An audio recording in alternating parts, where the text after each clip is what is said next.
Hello everyone, कैसे हो? तो आज की क्लास में स्टार्ट करने जा रहे हैं मैटर्स इन आवर सराउंडिंग्स का लेक्चर नंबर 05 और इस क्लास में डिस्कस करेंगे can matters change it's states. क्या मैटर्स जो है वह अपने स्टेट्स को चेंज करता है? अगर करता है तो कैसे करता है, इस पर डिस्कशन करेंगे। हम जो है पिछले कुछ क्लास में आपको मैटर्स के बारे में बता दें कि मैटर्स क्या है और उसके स्टेट्स बताते हैं कि मैटर्स कौन कौन सा स्टेट्स में एग्जिस्ट करता है। इस क्लास में देखेंगे कि मैटर्स अपना स्टेट्स को चेंज करता है या नहीं करता है। तो देखिए, इसको समझने के लिए सबसे बेस्ट एग्जांपल आपके घर में है। आपके घर में आइस उपलब्ध है। क्या आइस प्रेजेंट होता है? तो आइस को देखिए आप, आइस किस फॉर्म में रहता है? सॉलिड के फॉर्म में रहता है। वही आइस को अगर आप फ्रिज से बाहर निकाल दें या तो उसको थोड़ा हीट दे दें तो वो क्या हो जाएगा? लिक्विड में चेंज हो जाएगा, नहीं वाटर के फॉर्म में। और वही लिक्विड को फिर थोड़ा सा क्या कर दे और हीट दे दे तो उससे क्या निकल लगता है? वेपर निकल लगता है। तो यहां से तो कंफर्म है कि तीनों का फॉर्मूला जो है आइस का या नॉर्मल वाटर मॉलिक्यूल्स का या तो फिर वाटर का वेपर का, तीनों का फॉर्मूला मॉलिक्यूलर फॉर्मूला जो है वह H2O ही होता है। लेकिन तीनों का स्टेट्स अलग है, एक जगह सॉलिड है, एक जगह लिक्विड है और एक जगह गैस है। मतलब ये कंफर्म हो गया कि मैटर्स जो है वो अपना स्टेट चेंज करता है। अब कैसे करता है उस पर डिस्कस करते हैं। तो सबसे पहले बात करते हैं सॉलिड की। सॉलिड को अगर थोड़ा सा हम हीट कर दें तो ये तुरंत चेंज हो जाता है लिक्विड में, ठीक है। और लिक्विड को थोड़ा हीट कर दें तो ये चेंज हो जाता है गैस में। उल्टा प्रोसेस देखें तो गैस को थोड़ा कूल कर दें तो क्या बन जाएगा? लिक्विड बन जाएगा। और जब लिक्विड को थोड़ा कूल कर दें तो क्या बन जाएगा? सॉलिड बन जाएगा। इसको एग्जांपल से समझिए। सॉलिड जो है आपका आइस था, ठीक है, इसको थोड़ा हीट कर दिए तो लिक्विड बन गया H2O मॉलिक्यूल, जो कि नॉर्मल आपका वाटर होता है। और लिक्विड को आप थोड़ा सा हीट कर दीजिए और थोड़ा हीट कर दीजिए तो ये जो है वह वेपर के फॉर्म में गैस बन जाता है, ठीक है। ये था इधर से एग्जांपल। इसका उल्टा से एग्जांपल समझते हैं। गैस को थोड़ा कूल करते हैं तो लिक्विड बनता है। इसको कैसे समझेंगे कि गैस को कैसे कूल करेंगे कि लिक्विड बनेगा? तो देखिए, आपके घर में कोई भी बर्तन में पानी बॉईल हो रहा होगा। क्या पानी बॉईल हो रहा होगा? आप बर्तन में पानी तो गर्म करते हो ना, तो पानी क्या हो रहा होगा? बॉईल हो रहा होगा। जब पानी बॉईल हो रहा होगा तो आप देख रहे होगे कि वेपर के फॉर्म में कुछ गैस ऊपर निकल रहा होगा, बाहर में गैस निकल रहा होगा। तो उस समय आपको करना क्या है कि एक नॉर्मल टेम्परेचर का प्लेट लेना है। नॉर्मल टेम्परेचर का मतलब अलग से प्लेट नहीं लाना है। जो आपके घर में एक जो नॉर्मल प्लेट होता है, मतलब कि रखा हुआ प्लेट, उसको लाना है। और जो बर्तन से वेपर निकल रहा है उस बर्तन को ढक देना है। कुछ समय के बाद आप उस प्लेट को उठाइएगा तो देखिएगा कि वेपर ऊपर नहीं जा करके जो प्लेट था उस पर बूंदा बूंदा पानी टाइप का लग गया। मतलब कि यही गैस जो है वह लिक्विड में चेंज हो गया थोड़ा सा कूल करने पे। मतलब कि अगर जो प्लेट था उसका क्या था, थोड़ा प्लेट ठंडा था एज कंपेरिजन टू वेपर, तो थोड़ा सा कूल कर दिए तो गैस जो है किसमें चेंज हो गया? लिक्विड में चेंज हो गया। और लिक्विड से सॉलिड कैसे होता है ये तो आप जानते हो कि वाटर है, उसको फ्रिज में रख दो, डायरेक्ट थोड़ा कूल कर दो तो क्या बन जाएगा? आइस बन जाएगा, सॉलिड बन जाएगा। लेकिन इसके पीछे का मैकेनिज्म क्या है वो चीज देखिए। सॉलिड का इंटरमोलिकुलर फोर्स ऑफ अट्रैक्शन जो है वो बहुत ज्यादा स्ट्रांग होता है। और जब इसमें हम हीट पास करते हैं तो उसके अंदर वाइब्रेशंस होता है। उसका मॉलिक्यूल्स जो है वो एक दूसरे को पकड़े रहता है।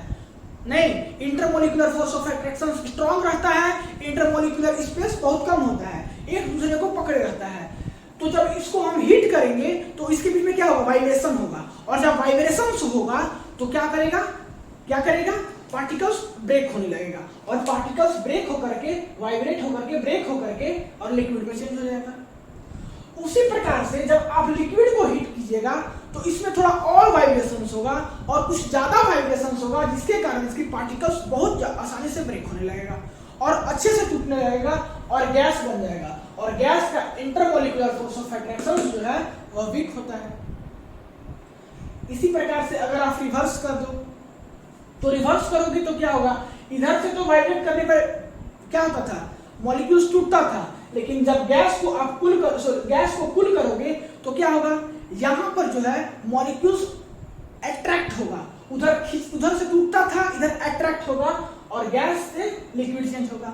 और लिक्विड्स को थोड़ा कूल करोगे तो और अट्रैक्ट होगा, मॉलिक्यूल्स के बीच में और पकड़ होगा और ये क्या बना लेगा, सॉलिड बना लेगा। रिवर्स प्रोसेस हुआ। अच्छा, अब यहां से यहां गया, यहां से यहां गया, या यहां से यहां, तो ये तो सॉलिड से लिक्विड चेंज हो रहा है, लिक्विड से गैस चेंज हो रहा है, लेकिन इस प्रोसेस को क्या कहेंगे, तो प्रोसेस का नाम क्या होगा वो समझते हैं। देखिए, सॉलिड से जो लिक्विड में चेंज हुआ, तो सॉलिड से लिक्विड में चेंज होने के प्रोसेस को बोलते हैं मेल्टिंग या तो फिर फ्यूजन बोलते हैं, ठीक है। लिक्विड से गैस में चेंज होने को बोलते हैं बॉइलिंग या तो फिर वेपोराइजेशन। सॉलिड से लिक्विड में चेंज होने का एग्जांपल आइस से वाटर, नॉर्मल वाटर। लिक्विड से गैस में चेंज होने का एग्जांपल्स आपको बता रहे हैं कि नॉर्मल वाटर से जब इसको हीट करोगे तो वेपर बनता है, तो वही एग्जांपल हो गया। अब बात करते हैं कि गैस से अगर लिक्विड बनाए, गैस से लिक्विड बन रहा है कूल करने के बाद, तो इस प्रोसेस को बोलते हैं कंडेंसेशन।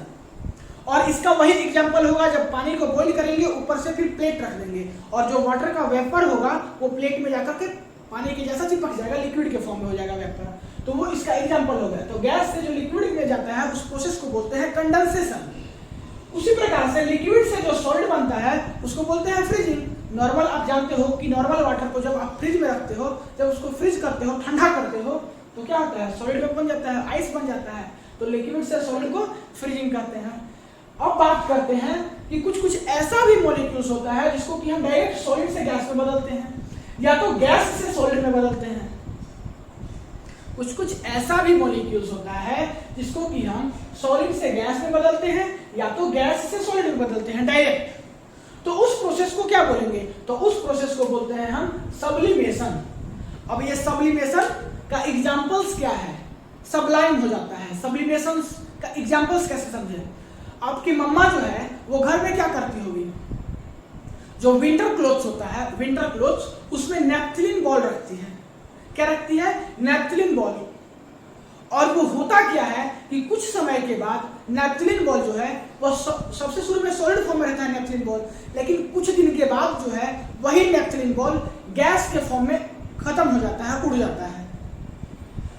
ऐसा क्यों कि वो लिक्विड फॉर्म में क्यों एग्जिस्ट नहीं करता है, गैस सॉलिड से डायरेक्ट गैस में क्यों जाता है। अगर लिक्विड फॉर्म में एग्जिस्ट करेगा तो आपका जो विंटर क्लोथ्स होगा उसमें नमी आ जाएगा, आपका कपड़ा खराब हो सकता है। इसी के कारण आपका जो है नेपथलीन बॉल डायरेक्ट सॉलिड फॉर्म से इसमें एग्जिस्ट करता है, गैस के फॉर्म में, लिक्विड फॉर्म में एग्जिस्ट नहीं करता है। और उसी प्रोसेस को बोलते हैं सब्लिमेशन। कहा जाता है कि जो विंटर क्लोथ्स में जो हम लोग नेपथलीन बॉल रखते हैं वो सबलाइम हो जाता है। अब बात करते हैं आगे इसका एक और एग्जांपल्स, और एक एग्जांपल बता रहे हैं। एक तो हो गया आपका सब्लिमेशन का एग्जांपल्स नेपथलीन बॉल, और दूसरा एग्जांपल्स आपको बता रहे हैं कपूर वाला, जो कि आप लोग गणेश आरती जिसमें करते हो, तो वो जो कपूर होता है वो क्या होता है, सॉलिड फॉर्म में होता है।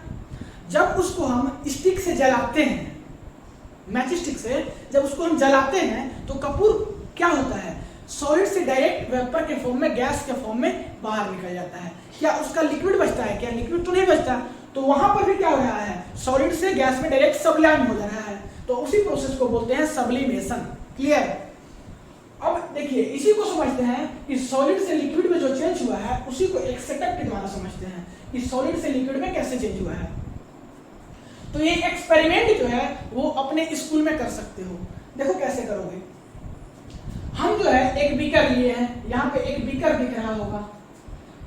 इस बीकर में जो है वो आइस का टुकड़ा रख दिए हैं, ठीक है। और नीचे जो है वो एक बंसन बर्नर लिए हैं। ये बंसन बर्नर जो है आपके स्कूल में प्रोवाइड होगा, मिलता होगा लैब में आपको करने के लिए। तो ये जो है वो बंसन बर्नर है, ठीक है। अब होगा क्या कि एक और स्टैंड से हम क्या किए हैं, थर्मोमीटर को अटैच कर दिए हैं। और ये जो थर्मोमीटर का बल्ब है, थर्मोमीटर का बल्ब, इसको हम क्या किए हैं कि डीप कर दिए हैं आइस में। यहाँ पे आपको आइस दिख रहा है और ये जो ब्लैक वाला दिख रहा है, ये जो ब्लैक वाला, या इसको अभी हम ब्लू कर दे रहे हैं थोड़ा डार्क, ये क्या है, ये बल्ब है किसका, थर्मोमीटर का। और ये थर्मोमीटर का बल्ब जो है वह किसमें है, आइस में डिप कर दिए हैं। नहीं, किस लिए थर्मोमीटर डिप किए हैं, क्योंकि इसका टेम्परेचर को माप सके। और यहाँ पे एक स्टीरर लिए हैं जो कि स्टीर कर रहा है। स्टीरर करने का मतलब कि जो कि आइस को चला रहा है, घुमा रहा है, जो स्टीर कर रहा है। ये था सेटअप। अब करेंगे क्या कि इस बंसन बर्नर को हम क्या करेंगे, स्टार्ट कर देंगे। तो यहाँ से होगा क्या कि हीट निकलने लगेगा, यहाँ से हीट होना स्टार्ट हो जाएगा। तो यहाँ पर ऑब्जर्व करने वाली बात क्या है कि सबसे पहले तो यहाँ पर सॉलिड है, आइस जो है सॉलिड है। इसको जब हीट करेंगे तो कुछ समय के बाद होगा क्या कि ये जो सॉलिड है आइस वो पिघल करके लिक्विड हो जाएगा। लेकिन सभी सॉलिड जो है वो लिक्विड नहीं होगा, सभी सॉलिड को लिक्विड होने में कुछ ज्यादा समय लगेगा। स्टार्टिंग में जो है कुछ सॉलिड लिक्विड होगा और कुछ सॉलिड आइस के फॉर्म में ही एग्जिस्ट करेगा। तो सबसे पहले जब ये पूरा सॉलिड था तो इसका टेम्परेचर आइस का कितना होता है, 0 डिग्री सेल्सियस। अरे इसका टेम्परेचर कितना होता था, थर्मोमीटर से मेजर किए तो 0 डिग्री सेल्सियस जब सबसे पहले जब सॉलिड था तब। लेकिन जब इसमें बंसन बर्नर स्टार्ट किए तो हीट हुआ, कुछ सॉलिड कुछ लिक्विड बचा, तो उस समय भी इसका टेम्परेचर 0 डिग्री सेल्सियस हुआ, टेम्परेचर में कोई इंक्रीजमेंट नहीं हुआ। ऐसा क्यों कि टेम्परेचर में इंक्रीजमेंट नहीं हुआ? ऐसा इसलिए क्योंकि जो आइस है वो सॉलिड है, इसका इंटरमोलिकुलर फोर्स ऑफ अट्रैक्शन जो है वो बहुत ज्यादा अधिक है। और ये जो 0 डिग्री सेल्सियस का 0 डिग्री सेल्सियस रहने के पीछे कारण ये है कि जो टेम्परेचर हम लगाए वो टेम्परेचर गया कहाँ, आखिर 0 डिग्री सेल्सियस से बढ़ा क्यों नहीं? तो इसलिए नहीं बढ़ा कि जितना भी आपका मॉलिक्यूल्स, कुछ तो मॉलिक्यूल्स आपका लिक्विड में चेंज हो गया, तो जो लिक्विड मॉलिक्यूल्स में चेंज हुआ मतलब कि intermolecular force of attraction break करने में लगा होगा टेम्परेचर, तो वो टेम्परेचर जो है वह इंटरमोलिकुलर फोर्स ऑफ अट्रैक्शन को ब्रेक करने में लग गया। और इंटरमोलिकुलर फोर्स ऑफ अट्रैक्शन को ब्रेक करने में लग गया, इसी के कारण इसका टेम्परेचर बढ़ा नहीं। समझ गए बात? इसी के चलते इसका टेम्परेचर बढ़ा नहीं। लेकिन कुछ समय बाद होगा क्या कि जब पूरा आइस क्या हो जाएगा, मेल्ट हो जाएगा, तब इसका टेम्परेचर 0 डिग्री सेल्सियस से बढ़ जाएगा। जब आधा आइस मेल्ट होगा, आधा आइस के फॉर्म में रहेगा, तब टेम्परेचर इसका नहीं होगा, बढ़ेगा नहीं, 0 का 0 डिग्री सेल्सियस रहेगा। लेकिन जब पूरा सॉलिड जो है वह लिक्विड फॉर्म एग्जिस्ट कर ले, तब क्या होगा, इसका टेम्परेचर इंक्रीज कर लेगा। मतलब कि इसका टेम्परेचर जो है आधा जब लिक्विड था तो कहां पे छुप रहा था, उसके इंटरमोलिकुलर फोर्स ऑफ अट्रैक्शन को ब्रेक करने में। तो इस टेम्परेचर को हम हिडन टेम्परेचर भी कह सकते हैं, छुपा हुआ टेम्परेचर। इस टेम्परेचर को हिडन टेम्परेचर भी कह सकते हैं। और जो हिडन टेम्परेचर होता है उसी को बोलते हैं लेटेंट हीट ऑफ फ्यूजन। जो छुपा हुआ टेम्परेचर होता है, जो इंटरमोलिकुलर फोर्स ऑफ अट्रैक्शन को ब्रेक करने में टेम्परेचर लगता है, उसे हिडन टेम्परेचर को लेटेंट हीट ऑफ फ्यूजन कहते हैं। तो ये देखिए, यहां से सॉलिड में लिक्विड, सॉलिड से लिक्विड चेंज हो गया, और उस प्रोसेस को जो हीट लगा सॉलिड से लिक्विड चेंज होने में, जो हिडन टेम्परेचर हुआ, उसी टेम्परेचर को बोलेंगे लेटेंट हीट ऑफ फ्यूजन। ठीक है, इसको डिफाइन कैसे करेंगे? The amount of heat required to change 1 kg of solid to liquid at atmospheric pressure at its melting point. 1 kg solid को लिक्विड में चेंज करने में जो हीट लगा होगा उसी को क्या बोलेंगे? Latent heat of fusion. वो भी किसमें? एटमॉस्फेरिक प्रेशर में। ठीक है, तो आपको लेटेंट हीट ऑफ फ्यूजन समझ में आ गया। और यहाँ आपका आइस सॉलिड से लिक्विड भी चेंज हो गया कि कैसे सॉलिड से लिक्विड चेंज किए थे। अब बात करते हैं कि जब लिक्विड से गैस में चेंज होता है तो उसमें भी कुछ हिडन हीट होगा। जब लिक्विड से गैस जब चेंज होगा तो उसमें भी कुछ हिडन हीट होगा, और उस हीट को बोलेंगे लेटेंट हीट ऑफ वेपोराइजेशन। जैसे कि इस हीट को बोले थे जो कि इंटरमोलिकुलर फोर्स ऑफ अट्रैक्शन को ब्रेक करने में लगा, उसको लेटेंट हीट ऑफ फ्यूजन। उसी प्रकार से जब लिक्विड से गैस में चेंज करेंगे तो उसको बोलेंगे लेटेंट हीट ऑफ वेपोराइजेशन। अब लिक्विड से गैस कैसे चेंज होगा? सब सेटअप वही रहेगा। यहाँ पर हम क्या करेंगे कि आइस की जगह पे लिक्विड रख देंगे, नॉर्मल वाटर रख देंगे, और उसको हीट करेंगे। जब हीट करेंगे तो थोड़ी देर बाद कुछ लिक्विड जो है वेपर में चेंज होगा और कुछ लिक्विड में ही एग्जिस्ट रह जाएगा। और लिक्विड जब लिक्विड से गैस बनाएंगे तो लिक्विड का कितना टेम्परेचर होता है, थर्मोमीटर से नापेंगे तो बॉइलिंग पॉइंट इसका होता है 100 डिग्री सेल्सियस। तो इसका कितना डिग्री होगा? 100 डिग्री सेल्सियस होगा। तो थोड़ी देर बाद तो आधा वाटर ही रहेगा, आधा वेपर बन जाएगा। जब आधा वाटर और आधा वेपर बनेगा तो क्या उस समय टेम्परेचर में इंक्रीजमेंट होगा? नहीं होगा। क्यों नहीं होगा? क्योंकि पूरा सभी वाटर मॉलिक्यूल्स का intermolecular force of attraction break नहीं हुआ है। तो कहां पे गया टेम्परेचर? इंक्रीज नहीं किया, तो टेम्परेचर कहां पे गया? तो इंटरमोलिकुलर फोर्स ऑफ अट्रैक्शन को ब्रेक करने में। और जो इंटरमोलिकुलर फोर्स ऑफ अट्रैक्शन को ब्रेक करने में गया तो वो हमको हीट दिखाई नहीं देगा, उसको बोलेंगे हिडन हीट, और वही हिडन हीट को बोलेंगे लेटेंट हीट ऑफ वेपोराइजेशन। तो हम सॉलिड से लिक्विड में जब चेंज करेंगे तो उसके हिडन हीट को बोलेंगे लेटेंट हीट ऑफ फ्यूजन, और जब लिक्विड से गैस में चेंज करेंगे तो उसके हीट को बोलेंगे latent heat of vaporisation. Confirm? When we heat water, liquid starts changing into gaseous state. अगर वाटर को हम हीट करेंगे तो लिक्विड क्या करेगा? स्टार्ट करेगा चेंजिंग करना, किसमें? गैसियस स्टेट्स में। अब बात करते हैं कि मेल्टिंग पॉइंट किसको बोलेंगे और बॉइलिंग पॉइंट किसको बोलेंगे। तो मेल्टिंग पॉइंट को ऐसे समझिए, वैसा temperature at which solid start melting eight atmospheric pressure, वैसा टेम्परेचर जिसमें कि सॉलिड जो है वह स्टार्ट कर दे मेल्टिंग करना एटमॉस्फेरिक प्रेशर पे, वैसे टेम्परेचर को बोलेंगे मेल्टिंग पॉइंट। बॉइलिंग पॉइंट क्या बोलेंगे, किसको बोलेंगे?